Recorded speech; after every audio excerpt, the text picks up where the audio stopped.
성 PT와 함께하면 스포츠 지도사 시험에 반드시 합격합니다. 자, 5단원 스포츠와 미디어고요. 여기 단원 들어가시기 전에 칠판 한번 보시면요. 미디어와 스포츠의 관계를 보는 단원이겠죠. 스포츠 단체는 미디어에게 중계권을 주는 부분이고 미디어는 스포츠 단체에게 중계비를 주는 의미가 있고요. 사실 그 사이에는 광고주가 있습니다. 그래서 스포츠 단체는 광고주에게 광고 효과를 주고 미디어에게 광고주는 광고비를 주고 미디어는 광고 효과를 광고주에게 주는 이러한 관계가 있다라고 대략적인 개념만 잡고 가시면 되겠습니다. 자, 스포츠와 미디어의 이해에서 스포츠 미디어의 개념을 보시면 먼저 미디어의 개념을 보겠습니다. 미디어는 TV나 라디오 같은 걸 떠올리시면 되는데요. 송신자, 즉 정보를 제공하는 사람과 정보를 습득하는 사람, 수용자 간에 정보를 전달하는 매체다, 매개체다라고 생각하시면 되고요. 미디어의 기능을 보면 광고 판매를 통해서 경제적 이익을 창출하고 사회 규범이나 문화, 가치관 등을 효과적으로 전달하는 역할을 한다. 국가적 차원에서 운영되는 미디어 같은 경우에는 지식을 제공하는 공공의 복지를 증진시키는 역할이 있고요. 대중에게 즐거움을 주는 컨텐츠를 제공하는 기능이 있다라고 보시면 되고요.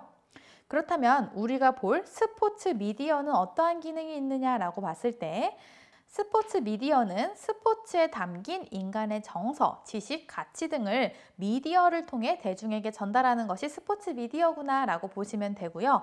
그러한 스포츠 미디어의 기능도 비슷하겠죠. 정보 기능이라 그래서 스포츠 관련 정보를 제공해주고 통합적 기능이라 그래서 사회 집단을 통합시켜주고 정의적 기능, 즐거움이나 관심, 흥미 등을 느끼게 해주고 도피 기능, 대리만족, 스트레스를 해소해주는 기능이 있다라고 보시면 되겠습니다. 자, 그럼 스포츠와 미디어는 무슨 관계냐라고 봤을 때 밑줄 치실게요. 공생관계입니다. 처음에 그림에서는 광고주가 들어있어서 좀 헷갈리실 수 있지만 사실 스포츠와 미디어 자체의 관계를 봤을 때 스포츠는 미디어를 통해서 스포츠를 홍보하거나 관중을 확보하는 도움을 받고 미디어는 스포츠를 통해서 인기도를 활용해서 광고 효과나 수익을 보는 부분이 있다 보니까 서로 돕는 관계, 공생관계다라고 보시면 되고요. 그 밑에 보시면 스포츠는 신문 판매를 증진시켜주거나 광고 수익을 주거나 TV와 라디오 방송 시간 등을 이용한 수익 계약의 증대에 이용되고 있고 미디어는 스포츠와 관련된 소비 상품을 경기 장소에서 관객들에게 판매하도록 도움을 준다. 스포츠는 미디어의 주요 콘텐츠로 자리 잡을 때 경제적 가치를 인정받을 수 있으며 뉴 미디어의 등장으로 스포츠 콘텐츠의 생산자와 수용자의 경계가 모호해지고 있다. 스포츠가 미디어에 의존할수록 미디어의 스포츠에 대한 통제력은 증가된다. 스포츠 메가 이벤트는 미디어의 이윤 창출에 기여한다. 스포츠 저널리즘의 개념이 무엇이냐라고 봤을 때 미디어를 통해서 이루어지는 스포츠 관련 커뮤니케이션 활동이다라고 보시면 되는 거고 결국 스포츠 저널리즘은 신문이나 잡지를 통해서 대중에게 스포츠 관련 정보를 제공하는 역할을 한다라고 생각하시면 되는 거고요. 스포츠 저널리즘은 옆에 밑줄 치실게요. 대중의 호기심과 흥미를 유발하는 옐로우 저널리즘의 성격이 강하다. 옐로우 저널리즘이 무엇이냐라고 하면 밑에 나와 있죠. 선수 개인의 사생활이나 비공식적인 내용을 중심으로 대중을 자극하고 호기심에 호소하는 흥미 위주의 스포츠 관련 보도를 얘기한다 라고 해서 상업적인 목적으로 쓰인 자극적인 기사가 옐로우 저널리즘이라고 보시면 되고요. 옐로우 저널리즘은 황색 저널리즘이라고도 표현합니다. 그래서 스포츠 저널리즘에 논란이 되고 있는 부분을 보면 9번에 나와 있죠. 정확성, 공정성, 객관성이 결여된 문제가 있고요. 개인의 사생활을 침해하고 있는 문제가 있고 그 옆에 스포츠 선수의 상품화, 특히 여성 선수들의 상품화의 문제가 있다. 하나 더 얘기하자면 승리지상주의도 포함될 수 있습니다. 그래서 스포츠 저널리즘이 이러한 논란이 되기도 한다라고 어느 정도 개념만 알고 계시고요. 이거는 기출된 내용이라 넣어놨는데요. 10번 1964년 동경올림픽 경기 대회는 최초로 인공위성을 통해서 미국에 중계되었구나 라고 한번 읽어봐 주시면 되겠습니다. 그래서 스포츠와 미디어의 관계는 결국 공생관계다라는 게 이제 주요 내용이고요. 한 번씩 쭉 읽어봐 주세요. 자, 그 다음 맥루한이 구분한 매체 이론인데요. 이 매체 이론은 사실 한 미디어와 쿨 미디어를 구분한 게 하나 있고요. 그 다음에 한 매체 스포츠와 쿨 매체 스포츠를 구분하는 걸로 따로 나와 있었는데요. 제가 이제 몇 년 수업을 하다 보니까 사실 한 미디어의 특성이나 한 매체 스포츠의 특성이 비슷하고 쿨 미디어와 쿨 매체 스포츠의 특성이 비슷해서 그 부분을 묶어서 넣어놨습니다. 이 미디어와 스포츠를 구분하는 문제가 아니라 한 미디어와 쿨 미디어를 구분하는 문제, 한 매체 스포츠와 쿨 매체 스포츠를 구분하는 문제가 출제되다 보니까 그렇게만 묶어서 보셔도 크게 상관이 없고요. 제가 생각한 부분 중에 이제 한 미디어 같은 경우는 핫이 뜨겁다라는 의미죠. 그래서 요리가 완성돼서 뜨겁게 음식이 바로 먹을 수 있게 나온 음식을 떠올리시면 좋을 것 같아요. 한 미디어는 요리가 다 완성돼서 뜨겁게 바로 먹을 수 있게 나온 걸 의미한다라고 생각하고 한번 봐주시고요. 쿨 미디어는 요리가 아직 완성되지 않고 재료만 있어서 데워 먹는 상태, 사람마다 방법이 다르게 데워 먹는 걸 쿨 미디어다라고 한번 생각을 하고 내용을 봐주시면 좋겠습니다. 자, 한 미디어는 제가 다 만들어졌다고 했죠. 그렇기 때문에 한 미디어 자체도 음식이 만들어진 것처럼 이미 다 만들어져서 주입식으로 되고 있는 게 한 미디어고요. 그러다 보니까 미디어의 영향력이 큰 게 한 미디어의 속성이다라고 봐주세요. 설명을 보시면 전달 형태가 논리적이고 계획적이며 장시간을 통해서 개별적으로 수용이 가능한 매체다. 즉, 수용자가 미디어를 통해 받아들이는 정보가 쉽게 수용된다. 단순하다라고 이해해 주시면 되고요. 그 밑에 정의성이 높다. 이거는 다른 말로 표현하면 고정밀입니다. 고정밀. 즉, 고정밀이란 얘기는 미디어가 전달하는 정보가 분명하다라는 내용이에요. 그래서 정보의 양이 많고 선명하고 논리적이다. 고정밀이다. 대신에 수용자의 감각적 참여도는 낮고 감각적 몰입도도 낮다. 즉, 저참여다라고 생각해 주시면 됩니다. 한 미디어는 고정밀 저참여다. 그리고 경기 진행 속도가 느리다라고 생각해 주시면 돼요.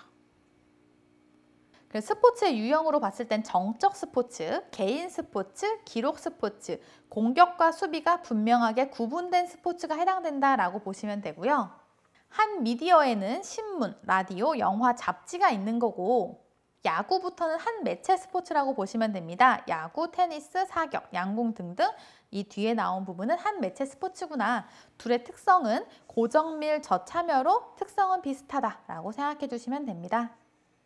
그 다음에 쿨미디어는 음식 재료는 있지만 아직 요리가 완성되지 않아서 사람마다 먹는 방법이나 해먹는 방법이 다른 부분이 쿨미디어라고 말씀드렸죠. 그래서 미디어의 영향력이 상대적으로 조금 적고 피드백이 반영되면서 수신자가 보완하는 부분이 큰 소통이 어느 정도 이루어지는 미디어가 쿨미디어다라고 생각해 주시고요. 그러다 보니까 전달 형태가 일시적, 감각적이고 비논리적이다. 전달 내용이 복잡한 형태로 분산돼서 전달된다. 아까 음식 재료만 있다고 하듯이 분산돼서 전달되고 정의성이 낮다. 즉 저정밀이다. 경기 속도가 빠르고 변화 가능성이 크기 때문에 미디어가 전달하는 정보가 분명한 정도가 낮다라고 보는 게 저정밀이고요. 그러다 보니까 수용자가 참여하는 건 높죠. 그리고 몰입도도 높아서 고참여다. 즉, 수용자가 그냥 편하게 보면 다 보이는 게 아니라 어느 정도 주의 집중해서 볼 필요가 있다라고 생각하시면 되고 스포츠의 유형으로는 동적 스포츠, 팀 스포츠, 득점 스포츠, 공격과 수비가 불분명하게 구분되지 않은 스포츠가 이에 해당된다라고 보시면 되고요. 쿨 미디어로는 인터넷, 모바일 기기, 비디오 게임, 비디오, 만화, 텔레비전이 있고 쿨 매체 스포츠로는 축구, 핸드볼, 농구, 배구, 밀식축구, 아이스하키 등이 있구나 라고 생각하시면 돼요. 가끔 예시 보시면은 이게 왜 한미디어지? 이게 왜 쿨미디어지? 라고 헷갈리실 수도 있는데 이게 사실 이 맥루안이란 사람이 정리해 놓은 거다 보니까 우리가 생각하는 거랑 조금 다르게 예시가 들어가 있을 수 있어요. 그래서 이거를 크게 의미 부여를 하진 마시고요. 초록색으로 나온 게 기출된 부분이다 보니까 기출된 거 위주로 보신다고 생각하시면 되겠습니다. 그래서 여기는 구분하는 게 중요하다라고 생각해 주시고요. 밑에 표를 보시면 중요한 부분 위주로 다시 한번 표로 정리되어 있습니다. 한 미디어 스포츠는 정의성이 높고 쿨미디어 스포츠는 정의성이 낮다. 감각 참여성과 감각 몰입성을 보시면 한 미디어 스포츠는 둘 다 낮고 쿨미디어 스포츠는 둘 다 높다라고 되어 있고요.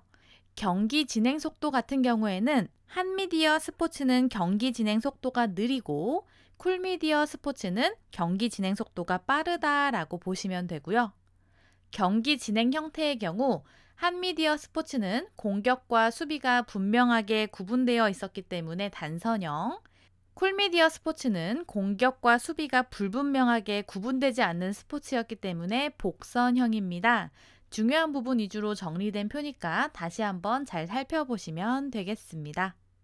그 다음에 개인차 이론, 제목에서도 좀 유추가 되실 텐데요. 대중매체가 관람자의 흥미를 끄는 이미지를 제공하고 개인이 독특한 심리적 욕구를 만족시키기 위해서 대중매체를 이용한다. 대중매체가 개인의 심리적 욕구를 충족시켜준다, 만족시켜준다. 이러한 부분이 개인차 이론인 거고요. 대중매체는 인지적, 정의적, 도피적, 통합적 욕구를 해결해준다라고 보는 이론입니다. 하나씩 보시면 인지적 욕구는 스포츠에 대한 지식이나 경기 결과 및 선수와 팀에 대한 통계적 지식을 제공해주는 부분입니다. 지식에 밑줄을 쳐주시고요. 정의적 욕구는 스포츠에 대한 흥미와 즐거움을 제공해줍니다. 흥미와 즐거움에 밑줄을 쳐주시고요. 도피적 욕구는 불안이나 초조, 욕구, 불만, 좌절 등의 감정을 해소하도록 도와줍니다. 감정 해소에 밑줄을 쳐주시고요. 통합적 욕구는 다른 사회 집단과 우호관계를 도모하고 사회적 경험을 공유함으로써 공감대를 형성시켜주는 부분입니다. 공감대에 밑줄을 쳐주세요. 이렇게 개인차 이론은 대중매체가 4가지의 욕구를 해결해준다라고 보는 이론입니다. 사회범주 이론이라고 해서 미디어의 영향력과 스포츠의 소비 형태는 연령이나 성, 사회 계층, 교육 수준, 결혼 여부 등에 따라 달라질 수 있다.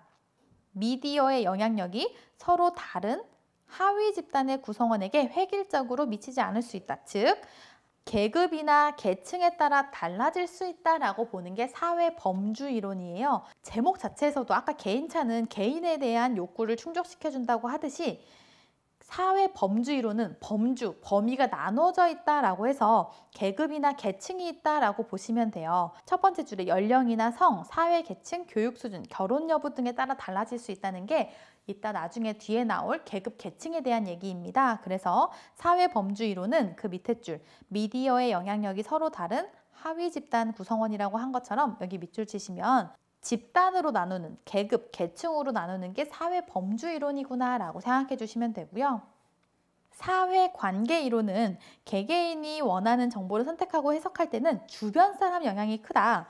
개인의 대중매체에 대한 접촉 양식은 중요 타자와의 사회관계에 많은 영향을 받는다. 중요 타자에 밑줄을 쳐주세요.